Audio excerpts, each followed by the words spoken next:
নমস্কাৰ স্বাগতম জনাইছোঁ আমাৰ ইউটিউব চেনেলৰ অন্য এটা ভিডিঅ'ৰ মাজলৈ।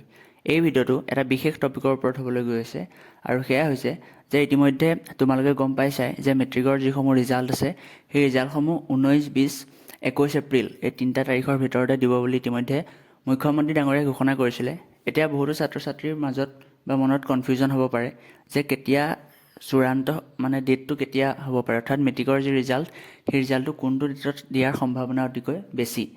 গতিকে সেই সন্দৰ্ভতে আজিৰ ভিডিঅ'টো প্ৰস্তুত কৰা হৈছে আৰু যিসকলে পোনপ্ৰথমবাৰৰ বাবে চেনেলটোত আহিছা প্লিজ চেনেলটো ছাবস্ক্ৰাইব কৰি ন'টিফিকেশ্যন বেলটো অলপ ক্লিক কৰিবা, যাতে ভৱিষ্যতে আমি যিখিনি ধৰণৰ আপডেট দিলে তোমালোকে সোনকালে পাব পাৰা। আৰু ৰিজাল্ট সম্পৰ্কত আমি সকলোখিনি আপডেট আমাৰ এই চেনেলটো দি যাম, গতিকে তোমালোকে চেনেলটো তোমালোকে ছাবস্ক্ৰাইব কৰি ৰাখিবা। গতিকে পলম নকৰি বলা এতিয়া ভিডিঅ'ৰ মাজলৈ যাওঁ।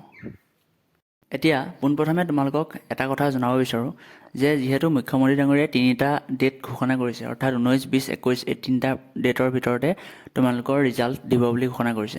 এতিয়া সবাতোকৈ বেছি সম্ভাৱনা আছে যে তোমালোকৰ ৰিজাল্টসমূহ 20 এপ্ৰিল তাৰিখে ঘোষণা কৰা হ'ব। এতিয়া এইটো কিয় কৈছোঁ, কাৰণ তোমালোকৰ যদি চোৱা তেনেহ'লে যি 19 এপ্ৰিল সেই 19 এপ্ৰিলৰ তাৰিখে তোমালোকৰ যিহেতু গম পোৱাই যে লোকসভা নিৰ্বাচন আছে, গতিকে এই নিৰ্বাচনৰ কাৰণে কোনো ধৰণৰ ৰিজাল্ট দিয়াটো যথেষ্ট অসুবিধা হ'ব। কাৰণ 19 তাৰিখে যদি ৰিজাল্ট দিয়ে তেনেহ'লে নিৰ্বাচনৰ লগতে একেলগে যদিহে মেট্ৰিকৰ ৰিজাল্টসমূহ ঘোষণা কৰে তেনেহ'লে বহুতো অসুবিধাৰ সন্মুখীন হ'ব।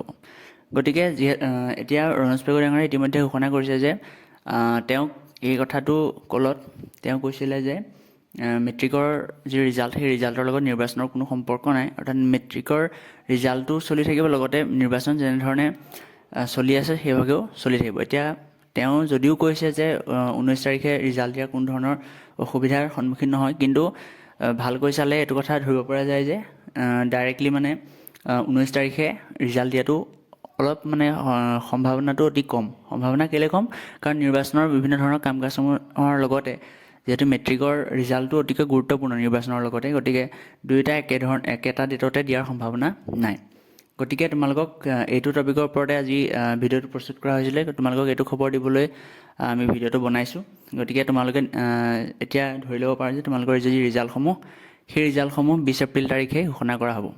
আৰু হায়াৰ ছেকেণ্ডেৰী ৰিজাল্টৰ ক্ষেত্ৰত যদি আমি ক'বলৈ যাওঁ তেতিয়াহ'লে বহুতো ছাত্ৰ ছাত্ৰীয়ে সুধিব পাৰে যে যিহেতু মেট্ৰিকৰ ৰিজাল্টসমূহ এইবাৰ আগতীয়াকৈ দিছে আৰু হায়াৰ ছেকেণ্ডেৰী ৰিজাল্টসমূহো আগতীয়াকৈ দিয়াৰ সম্ভাৱনা আছে নেকি। এতিয়া তোমালোকক যদি ইয়াৰ কথাটো ক'বলৈ যাওঁ তেনেহ'লে যিহেতু মেট্ৰিকৰ যিসমূহ ৰিজাল্ট সেই ৰিজাল্টসমূহ আগতীয়াকৈ দিয়াৰ কাৰণটো হৈছে যিহেতু এইবাৰ মেট্ৰিকৰ যি পৰীক্ষা সেই পৰীক্ষাসমূহ OMR শ্বীটত যিহেতু হৈছিলে, গতিকে বহীসমূহ বা কপিসমূহ চাবলৈ সুবিধা হৈছিলে, সেইকাৰণে ৰিজাল্টসমূহ সোনকালে দিব পাৰিছে সেৱাই।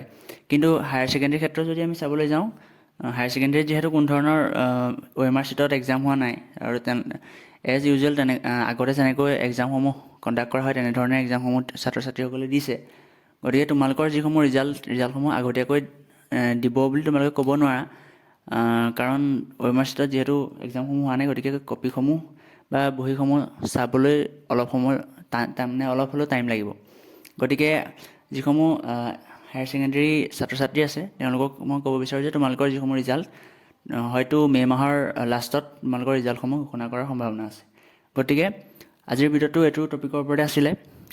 গতিকে যিসকল ছাত্ৰ ছাত্ৰী বা যিসকলে পোনপ্ৰথমবাৰৰ বাবে আমাৰ চেনেলটোত আহিছে, চেনেলটো ছাবস্ক্ৰাইব কৰি ন'টিফিকেশ্যন বেলটো অলপ ক্লিক কৰি ৰাখিবা, যাতে ভৱিষ্যতৰ আপডেটখিনি তোমালোকে অতি সোনকালে আমাৰ চেনেলৰ পৰা পাব পাৰা। গতিকে পুনৰ এটা নতুন ভিডিঅ'ৰ সৈতে লগ পাম। আজিলৈ ইমানতে সামৰিছোঁ। ধন্যবাদ। জয় অসম।